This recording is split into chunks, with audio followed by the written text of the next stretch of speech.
Hello everybody and welcome to another video. So recently, you may have been aware of this if you've been watching my streams and caught me in the Discord. I've been back in Guild Wars 1. I'm doing a totally fresh playthrough on an entirely new character. No heroes, no tomes, no bank really. I mean, I've pulled a bit of money out for the odd thing here or there.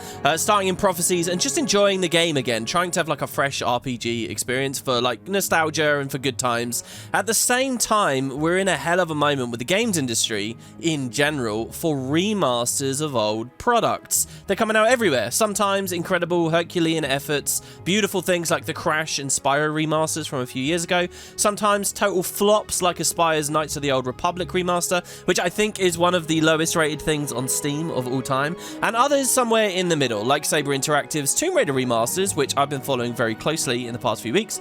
And if you're watching my Shadow of the Tomb Raider videos, you will have heard me rambling quite a lot about. So naturally, while I'm sitting there playing Guild Wars 1, remembering all the things I love about it and noticing all the things that definitely look a bit dated now, I am constantly dreaming of the same thing. Many are that these days. What about a Guild Wars 1 remaster? For years, I haven't really cared about the idea. I mean, the game is still there. Like, it's online, just go play it. But man, seeing what's happening with some of those other games, realizing what a big population boost it would be for the first game, going some way to unifying this totally divided fan base once more, I've really caught the fever, and it's kind of one of my dream projects now. So in this video, I just want to go over all the things that I think could be amazing about a Guild Wars 1 remaster for fun, okay? And see what the community thinks. We'll see what you guys think in the comments. Now, look, some of you watching this already, you're going to be seeing this as nonsense hopium. You're going to say that it's pointless to think or talk about this. And, well, pretty much I think you're right, because it is hopeless to talk about this.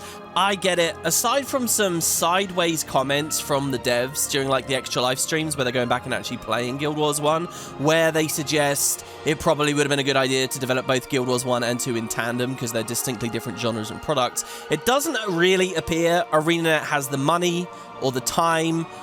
They may have the inclination, but to do anything else with Guild Wars 1. I'm not deluding myself that this is actually in the works or anything. And, you know, maybe it can never be in the works because they don't even have the technical capability. I don't mean that as a slight or to be rude. I mean that literally because Guild Wars 1 is so old now and probably held together by spaghetti that even the devs who are still at ArenaNet that were there back then, they probably can't even read or easily interpret or remember how half that code works. Look at their comments about the code in Guild Wars 2, about, like, the world map and how they're kind of scared to change it, or the old dungeons which they hesitate to touch, and that's just within Guild Wars 2, and then roll back an entire other game. Yeah, I think the chances are kind of low. Sure, the creation of a remake would allow them to go back and mess with things offline in a more risk-free tinkering environment before it released.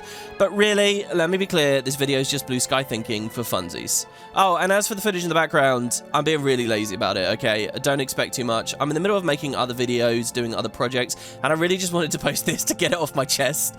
But I'll try to have a bit of variety in there for you. So, I'm breaking it down into 4 major categories of cool things I would love about a remaster. First is graphics. It's funny, because a bunch of the recent updates to Guild Wars 1, such as adding a bit of further draw distance, and its already existing support for high resolutions, high frame rates, mean that the game actually, on an engine level, is quite pleasant to this day. Like, it's not like we're getting the benefit of going from a 30 FPS 240p product here to something in the modern era. Guild Wars 1 runs okay already. Yet with that said, it does look pretty dated. There's no mistaking it. Classically, I've believed really that Eye of the North, the final expansion, still stands up to modern sensibilities, especially in the areas with heavy post-processing effects that used to be like terrible for our frame rates but are okay now. Like the Burning Forest in the Saknoth Valley in the Char Homelands. ArenaNet have always had a really great sense of environment art design, and some moments are just going to be timelessly beautiful. Like that bit where, you know, that dramatic transition where you walk out of Burial Station into the far Shiver Peaks at the start of the expansion. But that looks amazing, and I don't even think you need a remaster for that to continue to look amazing, because it's just good artistry. There's another good bit outside of Eye of the North in the Delesio seaboard where you first meet the beach in Kryta and the waves are like striking against the massive rocks and there's those weird drakes and strange shark things out in the water. It looks good, man. And so that was my classic opinion. But looking at it now, another 2 to 3 years since my last playthrough, which again was 2 to 3 years before the one before that, after having played a series of genuinely modern games lately that have really stunning lighting effects, even if they're kind of simply rendered, they look stunning. I do see a lot of potential to improve all of Guild Wars 1, even Eye of the North. Not to mention the other campaigns. Like, as great as it is, Kaineng City is sort of really ugly. It's not quite stylized enough in its depiction of like cobbled together wooden buildings like Kowloon, the walled city, and it's also not realistic enough, so it's in this weird ugly middle ground. Remastering would go a long way for places like this. The Echo-Valled Forest is amazing with its epic thorny canopy miles above you, but if you go back now and you look at the quality of the texture up there, it's pretty poor by today's standards. Prophecies especially could use a coat of paint. It looks by far the most dated of them all, and, you know, obviously because it's the oldest of them all, that's probably to be expected. And it's likely as well, if they did a remaster where most people would start playing because it's the beginning of the story, the truth is that the Prophecies maps are just incredibly barren. They're large open fields with very little interest. That works quite well when we're depicted a devastated and leveled Old Ascalon or the Crystal Desert, but I find I'm really not enjoying it that much in Kryta or the Maguma Jungle, and that's where I've been spending a lot of my time in my newest replay.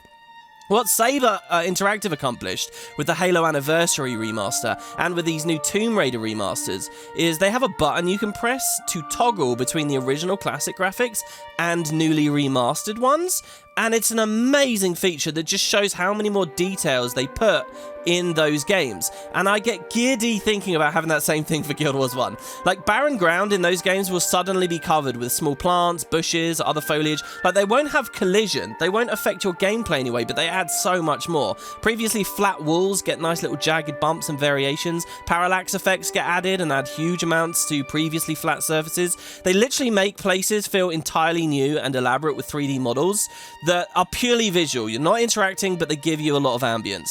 I imagine this sort of treatment working perfectly in Guild Wars 1 and all those big empty fields, especially considering that this game, not having a jumping mechanic, is full of places you technically can't walk or interact with anyway. All these little hills everywhere. Those spots can now host trees, bones, fires, dunes, whatever you like. People's PCs are now more than capable of having a few more models on the screen. It reminds me of a statement that ArenaNet once made about how they designed Queensdale in Guild Wars 2, right? They said that first they implemented everything that they could ever want, like making Queensdale huge, full of stuff, and having the environment as perfect and rich as they could in their wildest dreams. Then, because frame rates were so low, they started a process of carefully culling things back out to give the most frames back in an acceptable way, but leaving the elements that had the most impact in any vista. That's very cool. Well, in a Guild Wars 1 remaster, we could see that in reverse. The pleasure of actually adding things back in. Like, imagine it. Then there's the standard fare sort of stuff, new post-processing effects, improved lighting, anti-aliasing, shadows, generic tools that can just be uniformly applied to the game and make the whole thing look and feel much more modern. That's one of the things I've been most impressed by watching streams and videos of the new Tomb Raiders. There are some bugs that could be cleaned up too, like namely pop-in. As good as that LOD patch was a few years ago, it's pretty common to see towers and trees and stuff just like warping into existence as you wander around, including a couple right there at the initial shot of the beginning of pre-searing. Some campaign missions have world holes if you traverse them in the wrong direction. Not that I expect many players would do that, but stuff like that could just be cleaned up and it would be nice to see. For audio, I don't really see a big need to do much. Audio to me is like one of the biggest keys to nostalgia, so I really wouldn't want to tamper with it, really. And we all know how great the original soundtrack is, Jeremy Soul's soundtrack. Nearly all of it was reused by Guild Wars 2, so if you're watching this video and you're just a Guild Wars 2 player, you've probably heard a lot of the Guild Wars 1 soundtrack anyway. And it's all great stuff, right? But there are famously a few songs missing from the game, again, because of this weird, like, external website you had to use for a while. One of them was, like, kind of an Easter eggy thing. And if you watched my Cantha playthrough recently, around the end of Dragon's era, you may remember I was talking about the fact that since Windows XP, most people have been missing out on the proper Guild Wars 1 headphone experience now. Certain sounds like running water in the game today are way too loud because the 3D audio system is actually bugged. Now, there is a fan patch that not many people know about. I mean, I've covered it and talked about it, but not many people know, which can restore the audio. But hey, if you're going to do a remaster, they could integrate that straight away, and it would improve the soundscape massively without actually affecting the texture of the sound, which is what we'd get nostalgic about. There are also cutscenes too, I just want to say. My playthrough of Prophecies here has made it very clear. The camera in the cutscenes for Guild Wars 1 is awful. It needs a definite do-over. I don't remember it being so janky and erratic and strange in the past. Maybe it's to do with playing at a higher frame rate or something, but those cutscenes are awful. I'd love to see a remaster fix those. All this stuff, especially things like improved lighting and new environment details, would be amazing. But actually, I think one of the biggest topics here comes down to skill effects. And so here I'm not really sure what to think with this. So for those unfamiliar with Guild Wars 1, the skill effects are pretty tame, to put it lightly. They're usually very small, almost often impossible to see, especially when we're dealing with like hexes and enchantments. And they're kind of inconsequential. Only a few skills look good, usually Ellie skills, frankly. And a lot of skills sound badass in their name and their icon, like, wow, I got Chaos Storm! Only then you cast it and it's just like some spinning purple lines on the floor.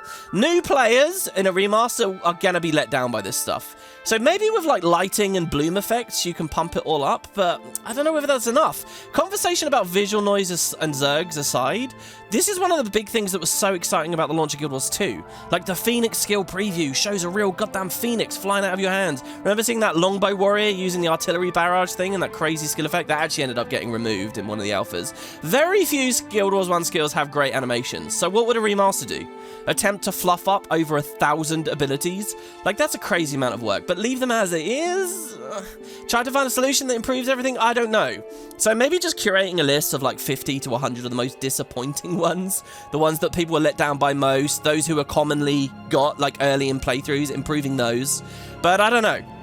So yeah, that's all I really have to say on graphics. I'm sure some of you would want armor sets and weapon skins and improvements there to be a priority, but meh, I'm not really a fashion guy. It's not on my list. Some texture upscales can go a long way, obviously. And by the way, that is essentially what I'm suggesting here. AI upscales of a bunch of textures with, you know, manual tweaks later, which is how a lot of these remasters have been going. And that stuff would be good, but obsessing over like clipping and armor and stuff, that's just not my jam. In the Tomb Raider remasters, their handling of environment improvements have been really uneven. Like, they blatantly focused way more on the start of the game levels, like the Peru section in TR1, the Opera House and the Great Wall in TR2. Guild Wars 1 is so vast, I can imagine a similar situation, where it's a bit uneven and some places get a bit more focused than others. But do you know what, like, some of these explorable areas in Prophecies people never really go to anyway? But do you know what? I would accept that. I really would, because do you know what that would likely mean? Heavy emphasis on a collection of new assets and effects for pre-searing. Pre-searing in the modern era, guys. Pre-searing is legendary for its cozy, tranquil vibe. Just imagine how it would look and feel with, you know, a priority focus in a remaster. I would love that stuff. So, section 2 is gameplay. If it's not already clear, my idea of a Guild Wars 1 remaster is a remaster, not a remake. It's to pretty much leave the gameplay untampered, warts and all, generally. What I mean by that is we're not adding jumping or swimming to the game, okay? It's not a remake. We're not adding crafting and proper mounts and dynamic events. We're not adding a trading post. Seriously, because I think the game can stand 100%. I mean, I'm playing it right now, and I know I'm a fanboy and I got nostalgia, but I think it can stand on its own two legs without major reworks. Major reworks would be, firstly, a risk, and second, cost a lot of money, and make the idea of this project even more impossible than it already is, right? So I think the game would be basically as is. That said, I'm including a gameplay section here because I do believe in some tweaks here and there, mostly for quality of life and flow. That trading post example is kind of a funny one because it's sort of on the line, as that would be very useful QOL as an addition to the game. But I do think that's a massive concept. There's a lot of back-end work that would go into that, and it has a profound effect on the way the community interacts and advertises in towns and stuff and direct trades. So I'm going to say no to the trading post thing. But inventory management is pretty good, right? So like salvaging and identifying in Guild Wars 1, I've noticed they're really tedious if you're used to Guild Wars 2. You have to constantly refresh the clicking, like double-click the kit, click the item, double-click the kit, click the item, double-click the kit, click the item, over and over and over again, whereas in Guild Wars 2, obviously, it just holds. You only have to click the kit once. You have to, like, press F9 to open all your bags at once, or you're awkwardly mousing around to open each individual one. There's a slight lag on everything that you do. Cleaning all this kind of inventory stuff up would be great, and it would make the flow as fast as Guild Wars 2. I'd love that. Let me see all my bags at once. Give me, like, a deposit all collectibles button. You know, maybe increase the stacks for the collectibles. I'd like that. A dedicated area to display all my quest items, which Guild Wars 2 doesn't really do because it doesn't really have the concept too much, but, you know, most MMOs offer that, like a quest item bag. I'm even open to having bigger bags, by the way, by default. Perhaps you can use 2 or 3 runes of holding before you hit the cap now. I know that expanding your bag capacity is an actual point of early progression in Guild Wars 1, and I assume it's so limited because, you know, server considerations, or they didn't know how many items people would end up getting back in the day. So I wouldn't seek to remove that progression, but maybe just expand on it, right? Give us more bags eventually if we can pay for them and, you know, make it a more fun, deeper part of the game. Players who are using Guild Wars Toolbox these days actually just access their bank from anywhere in an outpost as well now with a command. Maybe that's something to totally accept and have as a known thing, or something to actually reject and say, no, we definitely want people walking to the banks, you know, make a decision with that. Speaking of UI, there are a lot of little things I'd really love in Guild Wars 1. First is some kind of display for like elemental weaknesses. Knowing that the plant you're hitting is weak to your sword slashing damage, so you're getting like a 25% damage bonus. It's cool as hell. It's a mechanic in the game, but most people miss it because it's not there on the UI in any way. Or that the boulder elemental is going to be weaker to your hammer, or a gargoyle is going to resist your lightning damage. There are a lot of really fun mechanics under the hood that are easy to miss just because those armor values aren't exposed. I feel like that would make the build craft, which ultimately Guild Wars 1 is all about build craft and swapping your builds, far more satisfying. So I'd love to see a change with that. And what about Guild Wars 2 integration? So this is a bit wild, but we're talking about a new remaster coming out in the modern era to run alongside Guild Wars 2, right? And many of us use the same account to log into both, right? Well, I remember actually hearing about a bug in Guild Wars 2 once, which was displaying people's guildies and friends lists from the first game. Wouldn't that be amazing if that was just actually a feature? Like I log into Guild Wars 2 and on my friends list, I see my mate is currently in pre-searing Ascalon, or I open my guild list and see 3 people are at Xingji Monastery trying to do some of the sadistically hard Winds of Change hard mode content. That would be so cool. There's the Hall of Monuments as well while we're at it. How about a couple of new rewards or just some extra visibility? Nothing too major, just a little something to really give everyone, no matter whether they're returning or old, something meaningful to pick up these remasters, go back and earn, because you'll do it in Guild Wars 1, you get the reward in Guild Wars 2. Or even they could flip that, go the other direction, where people who have rewards in Guild Wars 2 have got a little bonus in the first game now, just to make both games feel like they're on par with each other, you know? A more real element of the gameplay that I'd be open to changing, and this is kind of a big one, is movement speed. Again, being faithful is something I really care about, but honestly, the game just feels too slow, like wading through sludge, if you're not loaded up with party-wide IMS skills like charge, incoming, fallback, which is most of the game for like early prophecies and before you get heroes. So I 100% understand that this slow movement is a contributing factor in how absolutely massive and immersive Tyria feels in the original as opposed to the sequel, and that's something I've always adored. But even with that fully in mind, I wouldn't mind seeing like a 15% base speed bump for players, maybe like an out-of-combat movement bump like Guild Wars 2 has or something. More access to movement speed skills quicker at the very least, because I think the series, if they did a remaster and it's exactly as it currently is, it would burn a lot of prospective new players who would find it all just a little bit too tedious. Henchmen are kind of another big topic that opens a can of worms. Modern advice for Guild Wars 1 is to do this awful thing where you skip most of the starting content to snag heroes in Nightfall and Eye of the North, so that then you can customize their loadouts and make them much better than the crappy henchmen, basically trivialize the game with really, really strong builds. So it's sort of like, for Guild Wars 2, skipping Heart of Thorns to go straight to Path of Fire so you get your mounts first. And while this is great metagaming advice, I kind of hate it. A remaster could solve this by tweaking some of the weaker henchmen's builds. Like Reyna. The early Ranger henchman, she is famously bad at her job, especially with Toolbox, where people can see the actual damage she's doing. Perhaps she can have a go-over. Like, it's not faithful to the original to change her build, but it's also fairly non-intrusive, because players could never easily see her build in-game anyway. And that's another fun idea for the UI, by the way, in a remaster. Let us actually see henchmen's builds, maybe, when we click them to say hello. And speaking of non-intrusive gameplay changes, what about skill AI? Most casual players won't realize this, but there's like a mountain of interest in Guild Wars 1, and particularly when building hero teams, when it comes to the AI. Like, some skills the monsters and allies know how to use really, really well. Like interrupts, they have like crazy twitch reflexes for interrupts. They're really good at like stances, like Hexbreaker, which they know how to maintain and refresh. Direct healing abilities, they're very good at. But then they're terrible at other abilities, like protective abilities, like those in protection players. Anything proactive, they're awful at. So often the reason a henchman sucks is because he's not very adept at the bar he's given. And many of these issues arose from the fact that the skill balance kept changing in Guild Wars 1, and his AI is set up for when the skill did one thing and now it does another and the AI is confused. Well, now that all the skill balance is over and things have settled down, wouldn't a remaster be a perfect time to just add a bit of cleanup and improvement to the AI? Again, that would be totally invisible to the player, but would bump up some of these henchmen maybe in some ways.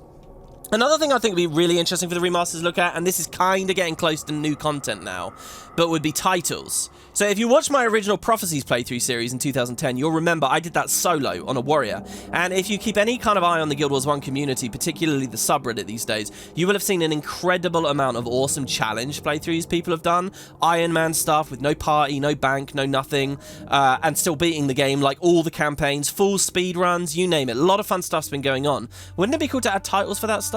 Like they did that for Legendary Defender of Ascalon back when death leveling was the only way to hit level 20 in pre-searing. So why not? How about the famously missing All Quests title, which is not there in game but could be?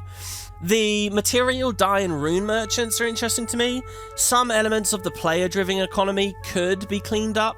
Like, I think there's an issue in game right now where, with the smaller economy, people stopped selling black dyes to the dye vendor. So now, if you go in game right now and you try to buy a black dye, you can't, because the vendor will only pay a tiny amount of money for the first one, and no one wants to do that. You may as well sell it to a player. So it's permanently missing. I don't know whether I necessarily agree with giving these things all flat prices or whatever, but cleaning up those elements of the game would be nice as well.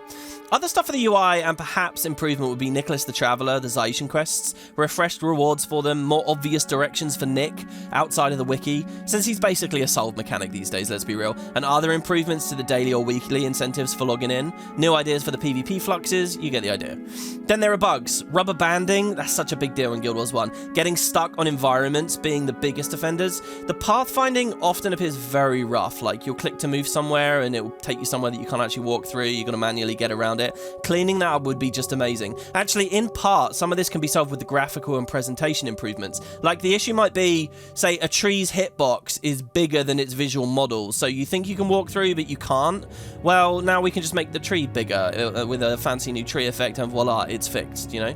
And stuff like mission-critical NPCs pathing and then getting stuck on a chest, so you have to restart the mission.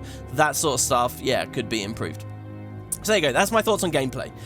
To have this other section here, I'm calling new modes. Okay, we're getting really pie in the sky now. Okay, like I've said, I don't really believe in changing the content itself much for the normal game. But think about this, guys. I do see some great potential when it comes to new and different modes. Like, a lot of remasters do this. They'll do basic stuff like give you a mirror mode or whatever, which fine, maybe this could have. But I'm excited about something a little bit more substantive. So much of my thinking here comes from looking at the aforementioned Tomb Raider remasters. In those original games, right, they had a New Game Plus, and it was really poorly done. It was basically just give the player all the weapons at the start with infinite ammo and make the enemy slightly tankier and then go replay the game. So when it came to the remasters this year, Saber looked at that New Game Plus and said, we can do better. So they juiced it up. They implemented the PlayStation save crystals. They gave tighter ammo. Ammo is no longer unlimited. You actually have to spend it, so the pickups matter again. They added a no healing clause. They adjusted the enemy health and damage even more. And it's great. And nobody's complained that it's not faithful to the original because, hey, it was just New Game Plus anyway.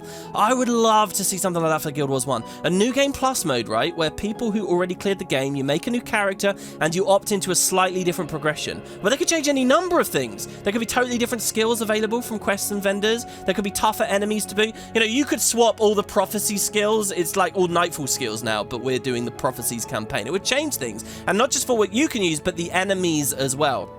Perhaps this is where a proper Iron Man title comes from, because it's an actual formal system now. Like, they lock off your access to the bank until you beat the game. And you can't join parties. You know, you could formalize it. I guess you'd probably have to disable mercenaries as well, stuff like that. This is where they can take the opportunity to clean up vaguely broken elements of the game as well, like the fact that in Prophecies, you can basically skip everything, right? None of the quests matter, none of the missions matter. You can just get a run straight to Thunderhead and then do the last couple of missions and everything's done. People would hate to see that change, that be fixed for the general remaster. It would kill the idea of doing Drox runs in the 2020s and 2030s, which I'm sure many of us would be excited about if this thing re-released. Oh, I'm going to go be a runner again. But for a New Game Plus thing, now the world's our oyster. What about deck drafting? Perhaps when you get or you buy a skill, you're literally giving a choice randomly 1 out of 3 and you pick it. It's something I was thinking a lot about as I played the roguelite Hades last year, and I think that would work really well in Guild Wars 1. I remember doing a fun challenge in one of my Twitch playthroughs where I drew cards representing Guild Wars 1 monsters, and I was forced to use that monster's skill bar. Wouldn't it be actually amazing to have something like that supported in the game? Oh my god, what if we could actually have the monsters on our team instead of henchmen's? Like they were the henchmen. Okay, I'm kind of getting a bit crazy here. But for one last thing, as an alternate mode concept, I think would be simple enough to implement and huge replay value, a randomizer mode. Random skills available, random enemies in missions, or randomize the abilities that those enemies actually use. We've all seen how popular randomizers have been in other games and other genres. It's endless replayability. Guild Wars 1 is built on a format perfect for randomizers. So there you have it, a couple of new modes. The last big subject I want to talk about here is modability. So, I've kind of crept into talking about this a bit here up there in the gameplay section, but to me, the dream of a Guild Wars 1 remaster is based on making the game evergreen.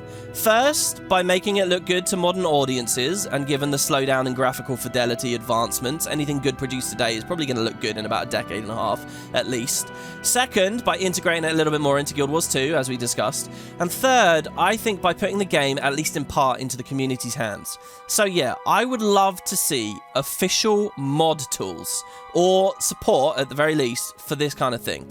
A remaster plus a mod tools package. Now I know what a lot of you are probably thinking, how can that possibly work? How can you let people mod a live game? Well, you don't, and it's a perfectly proven concept in several other games. You just run both. For example, Vermintide 2, one example out of many. When I boot Vermintide 2, I get given a launcher allowing me to run on the actual official servers with my specific level and class and item progression where I'm grinding for my reds, or I can run my own local version of the game with any mods that I like, and there's an actual modding infrastructure there where, you know, they'll change all kinds of progression, do whatever. Similar story for a lot of open world survival genre games like Ark. You know, they host their official servers, no mods that are very specific rates, or then players can go ahead and customize their own game version.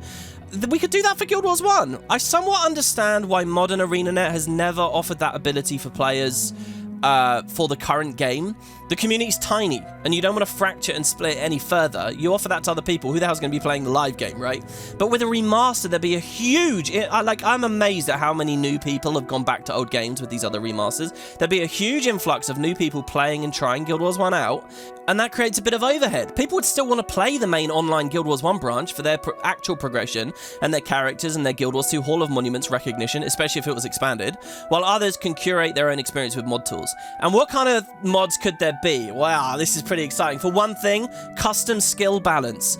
I'm not sure if a remaster should go down the road of tweaking balance for the main game. Maybe it should, maybe it shouldn't. That's kind of a big conversation. You can let me know what you think in the comments. But at the very least, if they did mod tools and there was like a skill customizer, people could create their own. I'm sure we've all got dreams and ideas of things we tweak and change.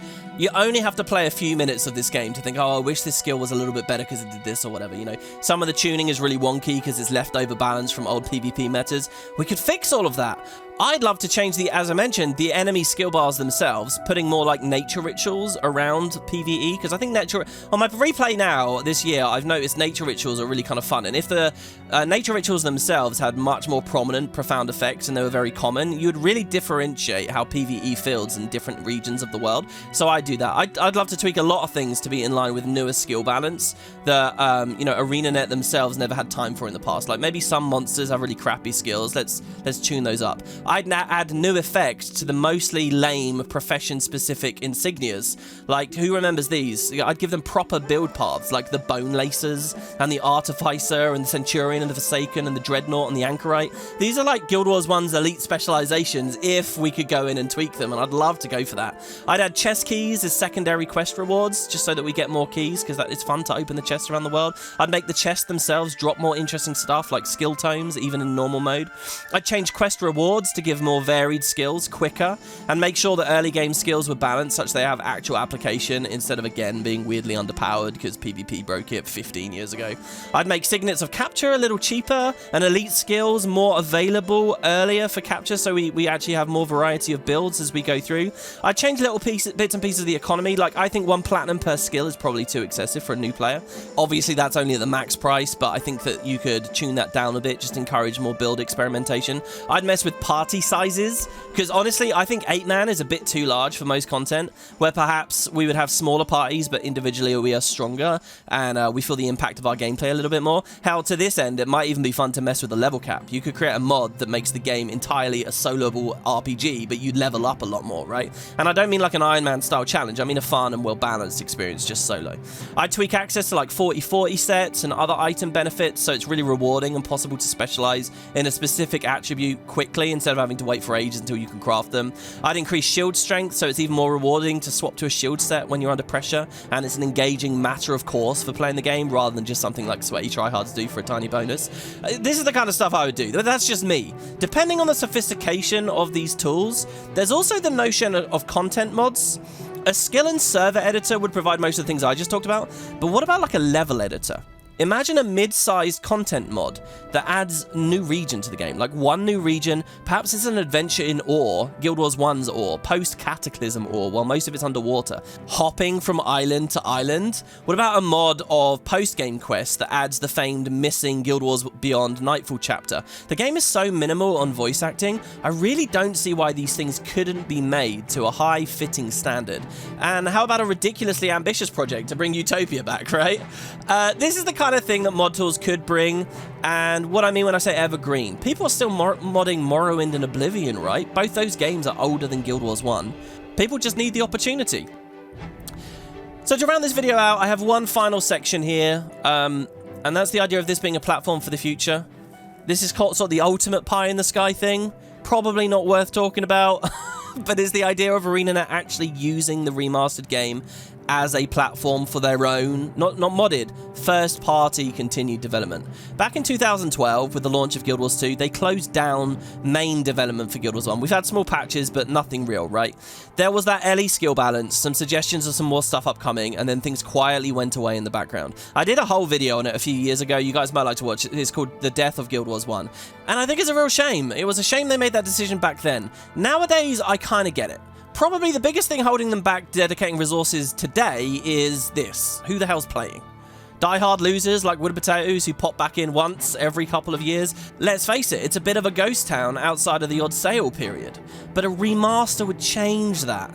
It's true, Guild Wars 1 and Guild Wars 2 are different genres. It's not impossible for players to want to play both. Guild Wars 2 has succeeded and failed at a totally different array of things than Guild Wars 1 did. A remaster could reignite this old dream, the dream of both games being supported at once. All this random mod crap I've just been talking about, well, screw that. What about actual first-party development?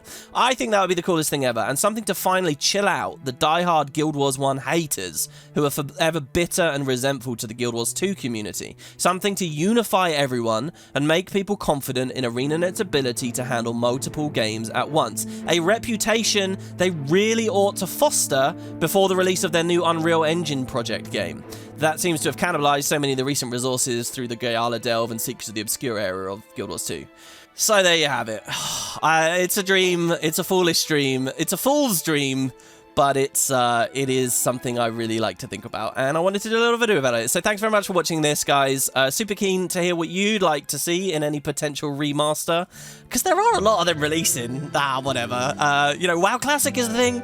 Always happy for a reason to talk about Guild Wars 1, and I will see you in the next video very, very soon. Take care now, guys. And again, thanks for watching. When I was a young girl, my father fought in the Guild Wars. He gave up his life, keeping our home safe.